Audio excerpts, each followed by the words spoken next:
सत्य वचन, अमर वचन, जीवित वचन, दिव्य वचन, सत्य वचन, अमर वचन, जीवित वचन। साई बाबा बाबा रे बाबा बाबा रे सा नि रे सा नि रे सा नि रे सा नि रे सा। दिव्य वचन, सत्य वचन, अमर वचन, जीवित वचन, दिव्य वचन, दिव्य वचन।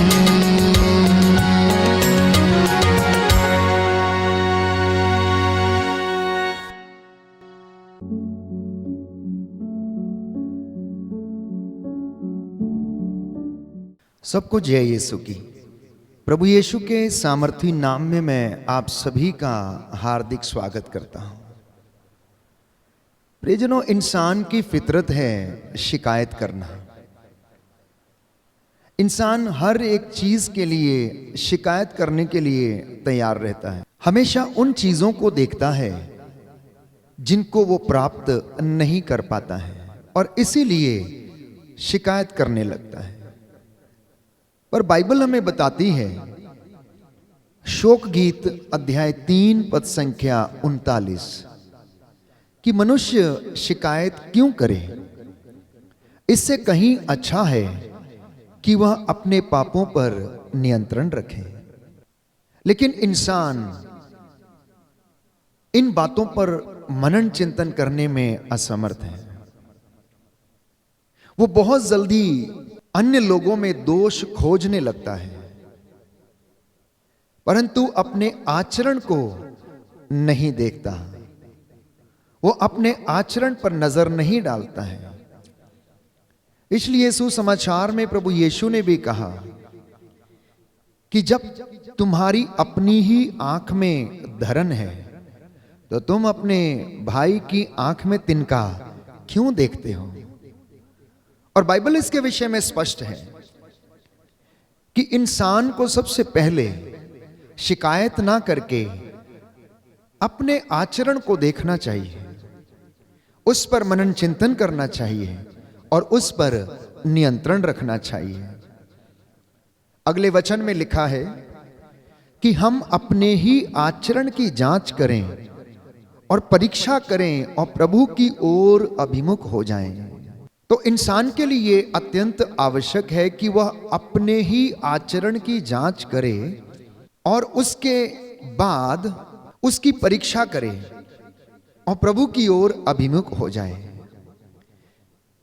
क्योंकि बाइबल हमें बताती है, शोक गीत अध्याय 3 पद संख्या 22 में, कि प्रभु की कृपा बनी हुई है, उसकी अनुकंपा समाप्त नहीं हुई है, वो हर सवेरे नई हो जाती हैं, उसकी सत्य प्रतिज्ञता अपूर्व है। तो अधिकांश लोग ये नहीं जान पाते, ये नहीं समझ पाते कि ईश्वर की कृपा हर दिन हर सवेरे मनुष्य के लिए नई होती है, क्योंकि वह सत्य प्रतिज्ञ ईश्वर है। वो सहज ही द्रवित हो जाता है और इंसान को आशीष प्रदान करता है और उसके कल्याण के विषय में सोचता है। एक व्यक्ति जिसको शिकायत करने का बड़ा शौक था, वो हमेशा उलझनों में फंसा रहता था, नित्य प्रतिदिन अपने भाग्य को कोसता और ईश्वर को दोष देता था और उससे शिकायत करने लगता था। एक दिन उसने परमेश्वर से कहा कि आखिर ये क्या बात है, आप मेरे जीवन में ये पूरा क्यों नहीं होने देते, आप मुझे यूं ही क्यों छोड़ देते हैं। मेरी तो किस्मत ही फूटी है, अच्छा होता कि मैं पैदा ही ना हुआ होता, क्योंकि मेरे काम बनते बनते बिगड़ जाते हैं। और एक दिन वो शिकायत करने लगा, देखिए प्रभु, आज मेरा अलार्म नहीं बजा और मुझे उठने में देर हो गई है। अब मैं देर से उठा हूं और दफ्तर जाने के लिए जैसे ही तैयार हुआ हूं और जैसे ही मैंने अपना स्कूटर चालू किया तो वो भी खराब हो गया। मुश्किल से एक रिक्शा मिला है और वह भी पंचर हो गया है। जल्दीबाजी में मैं अपना टिफिन भूल गया हूं और कैंटीन में जो मुझे भोजन मिला वो भी खराब निकला। मुश्किल से वहां पर एक सैंडविच मिली थी, लेकिन उसका भी स्वाद मैं ले नहीं पाया क्योंकि वो भी खराब निकली। कहीं से फोन पर एक बिजनेस के संबंध में बातचीत चल रही थी और जैसे ही वो पूरी होने वाली थी मेरा फोन बंद हो गया। अब मैं पूरे दिन भर में हताश हो गया और सोचा कि घर में जाकर मैं आराम करूंगा। और जैसे ही मैंने जाके अपने शयन कक्ष में एसी को ऑन किया तो बिजली चली गई। हम अपने जीवन में परख करके देखें कि क्या हमारे साथ भी ऐसा ही वाकया होता है या नहीं।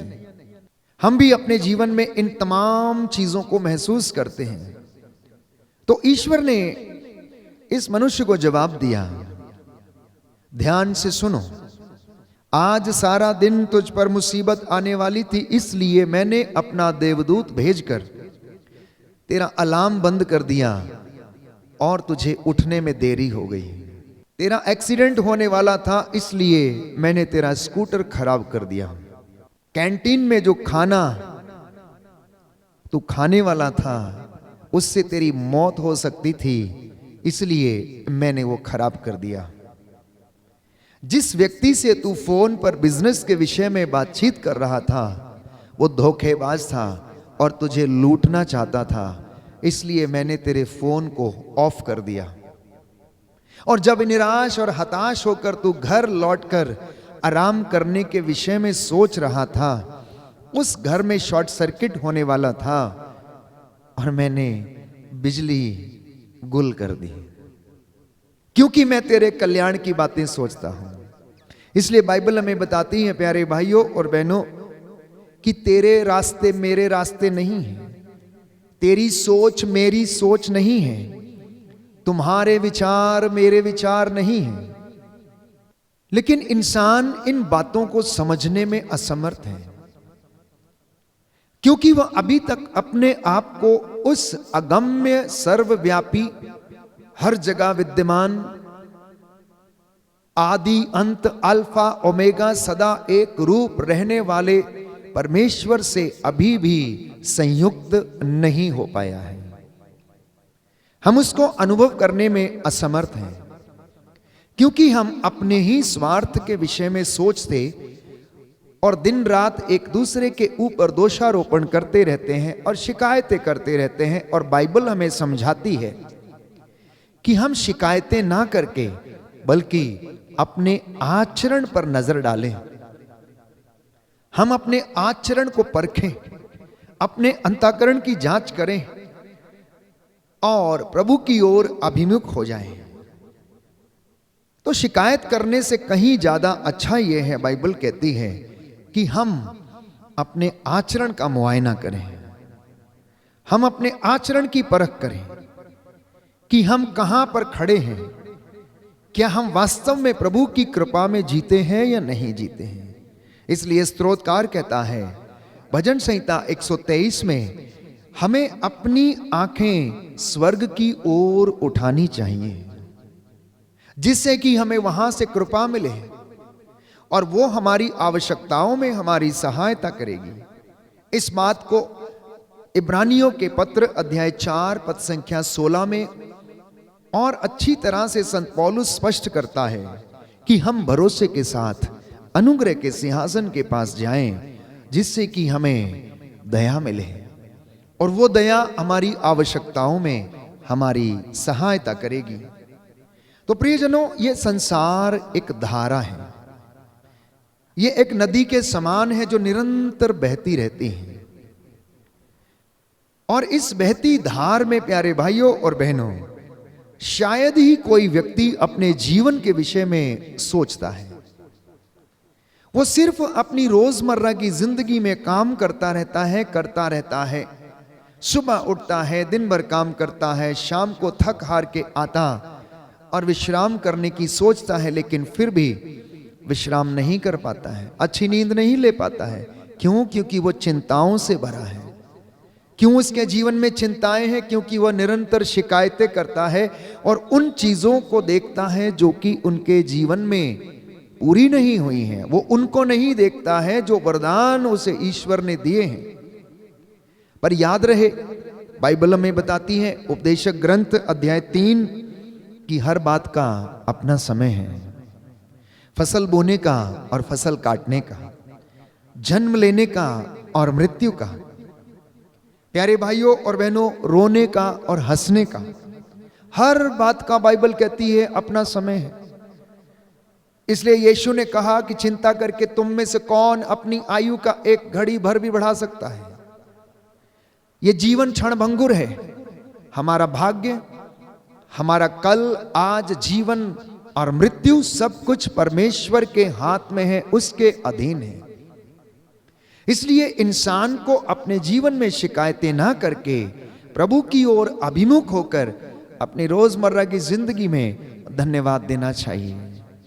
आज आप में से बहुत सारे लोग इन तमाम बातों के विषय में चिंता कर रहे होंगे कि मेरे जीवन का क्या होगा, आज मेरे काम का क्या होगा, मेरा कुछ काम बनने वाला था, पता नहीं बनेगा या नहीं बनेगा।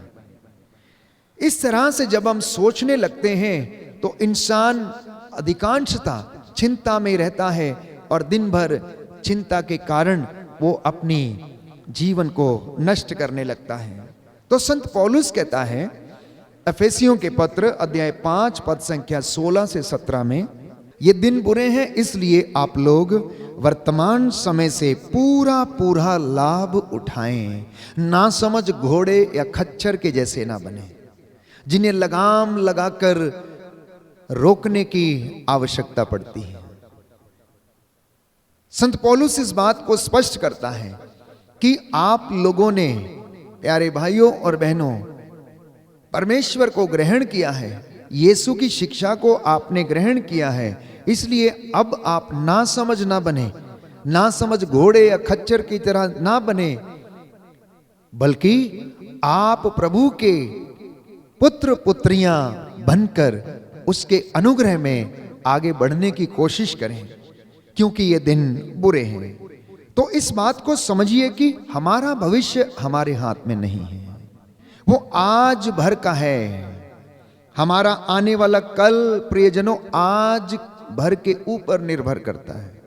और यदि कोई व्यक्ति अपने वर्तमान को अच्छा नहीं बनाता तो स्वाभाविक है कि उसका भविष्य भी अच्छा नहीं होगा।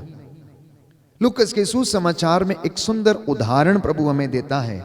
अध्याय 19 पद संख्या 17 में हम पढ़ते हैं कि प्रभु का वचन हमें बताता है। लूकास का सुसमाचार अध्याय 19 पद संख्या 17। स्वामी ने उससे कहा, शाबाश भले सेवक, तुम छोटी से छोटी बातों में ईमानदार निकले, इसलिए तुम्हें 10 नगरों पर अधिकार मिलेगा। दूसरे ने आकर कहा, स्वामी, आपकी एक अशर्फी ने 5 अशर्फियां कमाई हैं। और स्वामी ने उससे भी कहा, तुम्हें 5 नगरों पर अधिकार मिलेगा। तब तीसरे ने आकर कहा, स्वामी, देखिए यह आपकी अशर्फी है, मैंने इसे एक अंगोछे में बांध रखा था। मैं आपसे डरता था क्योंकि आप कठोर हैं, आपने जो जमा नहीं किया उसे आप निकालते हैं, और जो नहीं बोया उसे लूनते हैं। स्वामी ने उससे कहा, दुष्ट सेवक, मैं तेरे ही शब्दों से तेरा न्याय करूंगा। तू जानता था कि मैं कठोर हूं, मैंने जो जमा नहीं किया मैं उसे निकालता हूं, और जो नहीं बोया उसे लूनता हूं। तो तूने मेरा धन महाजन के यहां क्यों नहीं रख दिया? तब मैं लौटकर उसे सूद के साथ वसूल कर लेता। और स्वामी ने वहां उपस्थित लोगों से कहा, इससे वह अशर्फी ले लो, और जिसके पास 10 अशर्फियां हैं उसी को दे दो। इसी बात को संत पौलुस स्पष्ट करता है कि आप लोग वर्तमान समय का पूरा पूरा लाभ उठाएं। अब स्वामी के 3 सेवकों ने, जिनमें से 2 ने जो उन्हें अशर्फियां दी गई थीं, उसका पूरा पूरा वर्तमान समय से लाभ उठाया, उनसे कारोबार किया, और उन्होंने और 10 अशर्फियां उससे कमाई, लेकिन तीसरा व्यक्ति जो आलसी था, जो काम करना नहीं चाहता था, उसने वर्तमान समय का पूरा लाभ नहीं उठाया। उसने उस एक अशर्फी को अंगोछे में बांध कर रख छोड़ा। प्यारे भाइयों और बहनों, धन चला जाए तो वापस आ जाता है, लेकिन समय चला जाए तो कभी भी वापस नहीं आता है। आज के इस वचन के द्वारा प्रभु हमें यही सिखाना चाहता है कि शिकायतें ना करके वर्तमान समय का पूरा पूरा लाभ उठाएं, मेहनत करें, क्योंकि प्रभु को आलसी मनुष्य से घृणा है। इसलिए कहा है कि धन चला जाए तो वापस कमाया जा सकता है, स्वास्थ्य खराब हो जाए तो ठीक हो सकता है, लेकिन समय गंवा दिया जाए तो वो वापस नहीं आ सकता है। इसलिए प्रभु यीशु लूकस के सुसमाचार अध्याय 13 पद संख्या 3 से 9 में कहते हैं कि हमारा जीवन एक मौका है, इसका सदुपयोग करें और वर्तमान समय का पूरा पूरा लाभ उठाएं। प्रियजनों, इस धरती पर आपको और मुझे जो जीवन मिला है, ये एक सुनहरा मौका है। हमें अपने पापों के प्रायश्चित के लिए इस धरती पर एक सुनहरा मौका मिला है। अपने गुनाहों के लिए तौबा करने के लिए एक सुनहरा मौका मिला है। सेवा और उपकार के काम करने के लिए एक सुनहरा मौका मिला है। बंदगी करने का एक सुनहरा मौका है। प्रभु की हजूरी में रहने का एक सुनहरा मौका है। अगर हमने इस समय को गंवा दिया तो बाद में हमारे हाथ कोई समय नहीं लगेगा, क्योंकि फिर तो हमें केवल और केवल न्याय के लिए प्रभु के सामने प्रस्तुत होना पड़ेगा। इसलिए आज जब आप दिव्य वचन कार्यक्रम के माध्यम से जब आप ये वचन सुन रहे हैं, तो मेरी यही आशा है और यही प्रार्थना है कि परमेश्वर का ये वचन आपको मोटिवेट करे, आपकी हौसला अफजाई करे, ताकि आज पूरे दिन भर में आप शिकायतें ना करके परमेश्वर से पाए हुए हर एक वरदान के लिए आप प्रभु को धन्यवाद दें। आज के दिन में जो आप कार्य कर रहे हैं, उनसे पूरा पूरा लाभ उठाएं और प्रभु को धन्य कहें। मत्ती का सुसमाचार अध्याय 24 पद संख्या 37 में हम पढ़ते हैं कि यीशु ने कहा कि नूह के उदाहरण से हमें सीखना चाहिए। उत्पत्ति ग्रंथ अध्याय 6 में नूह के विषय में बताया गया है कि नूह से परमेश्वर ने कहा कि वह एक पोत बनाए, पशु पक्षियों का एक एक जोड़ा उसमें रखे, और मैदानी इलाकों में जितने भी लोग वहां पर रहते थे, जब उन्होंने देखा कि नूह इस तरीके से कार्य कर रहा है तो उन्होंने उसका मजाक उड़ाया। नूह ने उनसे कहा, देखो जल प्रलय आने वाला है, तुम आज भी सुधर जाओ और परमेश्वर जैसा कहता है तुम वैसा करो। लेकिन वे लोग शादी ब्याह रचते रहे, मौज मस्ती करते रहे और दावतें उड़ाते रहे। किसी ने उसकी बात पर ध्यान नहीं दिया, और बाइबल कहती है परमेश्वर ने 40 दिन और 40 रात लगातार धरती के ऊपर वर्षा भेजी और जल प्रलय आ गया। समय रहते समय नूह ने जो प्रयत्न किया था, जो जहाज बनाकर जो प्रबंध उसने किया था, पशु पक्षियों के एक एक जोड़े को बचाने के लिए वो उसमें सफल रहा, लेकिन बाकी सब के सब नष्ट हो गए। एक सुंदर कहावत है हिंदी में, तब पछताए क्या होत जब चिड़ियां चुग गईं खेत। तो परमेश्वर हमें यह सिखाना चाहता है कि बाद में पछताने से कोई फायदा नहीं। हम 10 कुंवारियों के विषय में पढ़ते हैं, जिसमें 5 नासमझ थीं और 5 समझदार थीं। समझदार कुंवारियां अपने साथ कुप्पी में तेल भी लाईं, और जब दूल्हा आया उसकी अगवानी करने के लिए निकली तो उनके पास पर्याप्त तेल था और उन्होंने अपने दिए जलाकर विवाह मंडप में प्रवेश किया। लेकिन जो मूर्ख थी, जिन्होंने सोचा कि हम बाजू वाली दुकान से जाकर ले लेंगे, समय आने पर उनके पास तेल नहीं था, क्योंकि वो सोने लगी, ऊँघने लगी।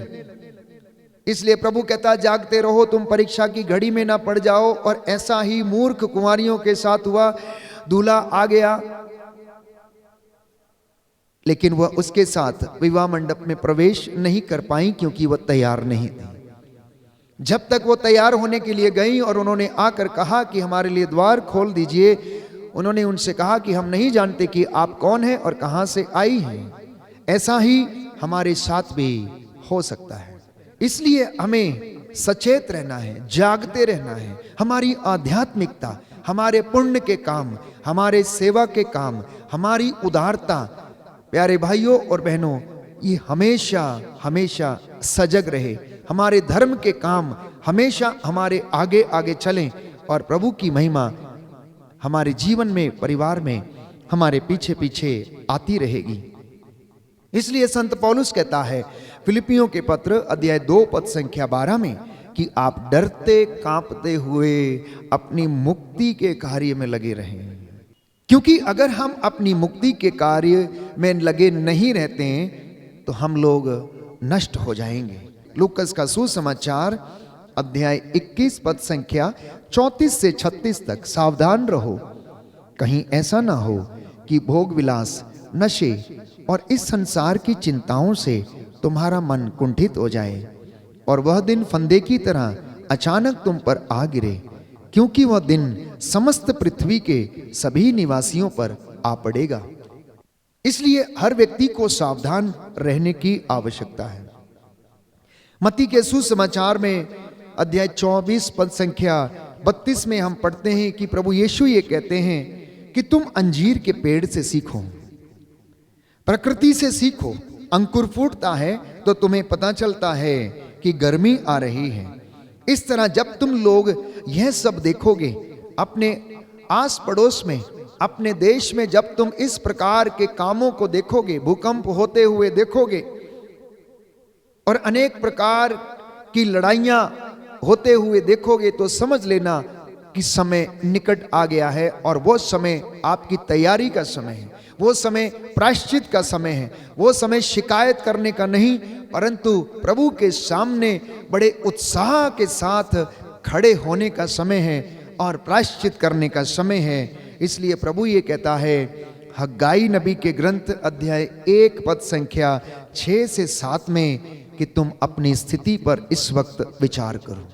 तुमने बोया लेकिन कम लुना, तुम गर्म वस्त्र पहनते हो लेकिन तुम्हारा शरीर गर्म नहीं होता, तुम खाते हो लेकिन तुम्हारी भूख नहीं मिटती, तुम पीते हो लेकिन तुम्हारी प्यास नहीं बुझती।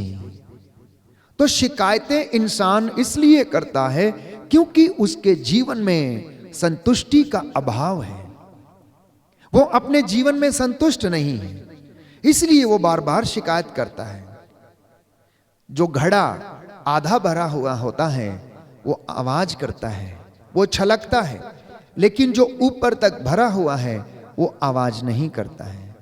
तो आज अगर हम अपने जीवन को और आचरण को परख कर देखें तो इसमें कहीं ना कहीं खालीपन अवश्य है और इसीलिए हम शिकायत करने लगते हैं, इसीलिए हम दोष देने लगते हैं, हम दूसरों की आंख का तिनका देखते हैं बल्कि अपनी आंख की धरन देखने में हम असमर्थ रहते हैं। तो संत पौलुस कहता है सावधान, रात प्रायः बीत चुकी है। रोमियो का पत्र अध्याय 13 पद संख्या 12 से 13, दिन निकलने को है, इसलिए अंधकार के कर्मों को त्याग कर आप लोग ज्योति के शस्त्र धारण कर ले।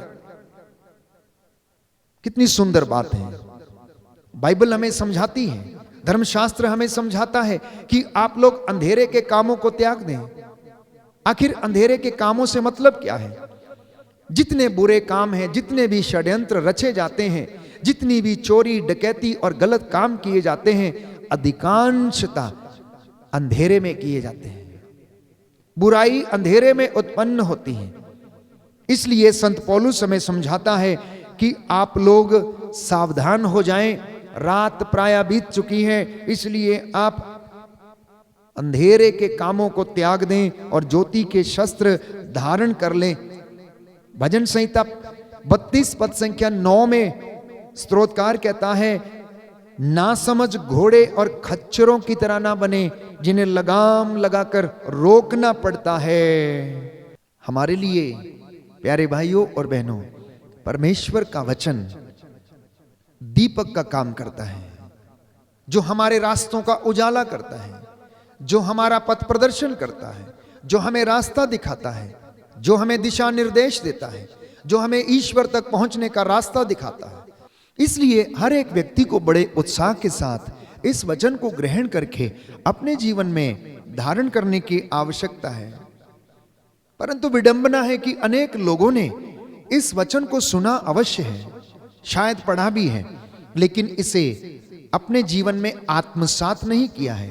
क्योंकि ये आत्मसात नहीं हुआ, इसलिए ये जिंदगी में चरितार्थ भी नहीं होता है। आत्मसात का मतलब है डाइजेस्ट करना, और जब तक कोई डाइजेस्ट चीज नहीं होती है उसका फल हमें नहीं मिलता है। इसलिए इस वचन को जब हम सुनते हैं तो इसे हम प्यारे भाइयों और बहनों बड़ी अच्छी तरह से समझें और अपने जीवन में इसे एग्जीक्यूट करें और इसका पूरा पूरा लाभ उठाएं, क्योंकि बाइबल हमें बताती है, मार्कुस का सुसमाचार अध्याय 1 पद संख्या 14 से 15 कि समय पूरा हो चुका है, स्वर्ग का राज्य निकट आ गया है, प्रायश्चित करो और सुसमाचार में विश्वास करो। समय पूरा हो चुका है, स्वर्ग का राज्य निकट आ गया है, इसलिए आप लोग प्रायश्चित करें और इस वचन पर विश्वास करें, क्योंकि इस वचन में जीवन है। ये वचन हमें जिंदगी प्रदान करता है, ये वचन हमारा पथ प्रदर्शन करता है। इन वचनों में प्यारे भाइयों और बहनों अनंत जीवन का संदेश है, इन वचनों में आशा का संदेश है, अनंत जीवन का संदेश है। इसलिए इस वचन पर आप विश्वास करें और प्रभु आपको आशीष और बरकतें प्रदान करेगा। बाइबल हमें याद दिलाती है, कुरिन्थियों का दूसरा पत्र अध्याय 6 पद संख्या 2, यह उपयुक्त समय है, यह मुक्ति का समय है, तो वचन को स्वीकार कीजिए।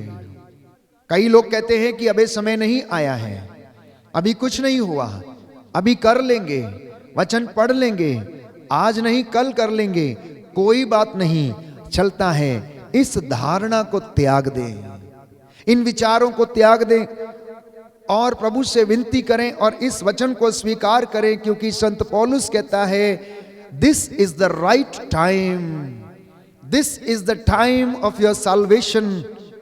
ये आपकी मुक्ति का समय है, आपके उद्धार का समय है।